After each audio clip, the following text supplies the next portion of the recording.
রুমের বাইরে ঠুকঠাক আওয়াজ শুনে ছাদে এসে দেখি যে আমাদের নিচের ফ্ল্যাটে যারা থাকেন তারা এসি লাগাচ্ছেন। তো আমরা থাকি 6 তলায়, তারা থাকে হচ্ছে 5 তলায়।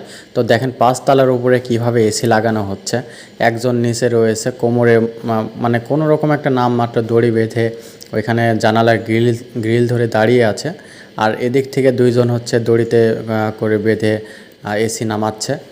তো এখানে যেই এসি লাগানোর যে সেটআপটা করেছে তারা, সেটা হচ্ছে রয়্যাল প্লাগ টাইপের স্ক্রু মেরে তারা করেছে। তারা দেখেন এই যে নিচে একজন দাঁড়ায় আছে একেবারে জানালার গ্রিলের সাথে কোনো রকম একটা দড়ি পেঁচিয়ে বেঁধে রেখেছে, আর উপরে একটা দড়ি দিয়ে কোনো রকম বেঁধে রেখেছে।